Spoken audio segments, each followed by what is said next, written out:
So, how do we work on always doing everything for everyone else and not truly connecting with other people? I've coached so many women who would host events and spend most of their time just making sure everyone was happy. After working with me, they actually sit, relax, and have these conversations with their nieces or nephew or sister or whoever's there. They're able to be truly present.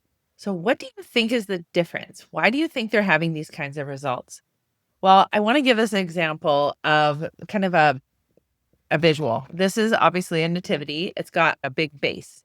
So when we lay it down, it is very solid. It has so many different touch points. If I turn it on its head, there's only one thin touch point. So, of course, it flops back and forth. It's not stable. Just like with the way we grew up, if we grew up thinking that in order to be a good wife, host, or mom, we are supposed to always give of ourselves and always be thinking of other people, never thinking of ourselves, then guess what happens?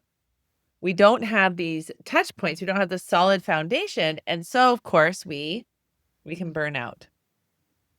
Recently, a lady joined my program and she's 67. She has done everything for everyone else and has a really hard time spending time just being with herself.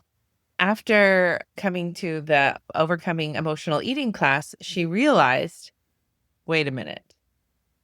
If I don't take care of me, if I'm always exhausted, which she always feels, no wonder I'm not really feeling connected. No wonder I'm eating the food more. No wonder I'm not going up to my studio because one of the reasons, and she didn't even realize this, was that she bought herself a nice long arm, but she felt so guilty that she wasn't using it more. So then she would use other people's needs as an excuse for her not to enjoy the thing that she wanted to enjoy for herself. So I want to ask you a few questions. How was it modeled to you as a kid on your role as a woman? Your role as a mother, as a wife, as an auntie. So what was modeled to you?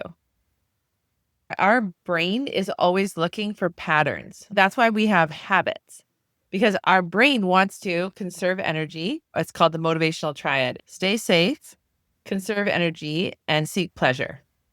So our brain is always looking for patterns so that we will conserve energy.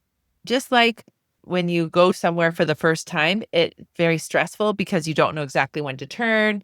This is all really unfamiliar. You're watching for every single sign and everything. But if you've done it, if you've gone to that place over and over, the brain says, oh, they're going home, or they're going to grandma's house, or they're going to their friend Cheryl's. And so then you just automate it. And so now we don't have to spend so much time and energy going to that place. It's the same thing with our thought patterns. It's the same thing for our actions. And if we don't slow down and look at, why am I doing that? Why don't I spend more time just visiting? Why am I always exhausted when people leave and I don't even feel like I had time to really connect with them? It's because you are having these habits that are so habitual, you don't even realize it. So the more that you learn these tools and the more that you understand how you were wired and those habits that you created, now you can take a step back and say, I actually don't want to be that way. I don't want to try to control other people's feelings. I don't want to try to make sure that everyone's feeling good. I want to take care of my responsibilities. I want to trust that they can take care of their responsibilities and I can just be a human being instead of a human doing and being busy. So I want you to ask yourself this last question. What would change if you started to prioritize your own mental and physical health? So, just like this lady who just joined my program, the more she understood how her brain and body work together, the more she started seeing how she was avoiding her beautiful long arm and using other people as an excuse. How she was trying to earn her worth as a human doing, not a human being. Follow me for more strategies on how understanding how the brain and body work together, these life coaching tools will make your Christmas connections more calm and enjoyable. I have a series, the 12 days of Christmas calm with life coaching tools on this playlist that you can watch over and over. And I would love you to share them with your friends and family so that we can all truly learn how to curate the best life for us. Now, if this is really intriguing to you, I'm going to make you an offer. When I first met my life coaching, it was on Instagram and she said, I have a tool that will solve any problem. And I couldn't believe it. I was like, there's no way. And so I would go we had 6 sessions together. And every time I would come to the call with a question I didn't think she could solve. And every time we were there, she solved it with this one tool.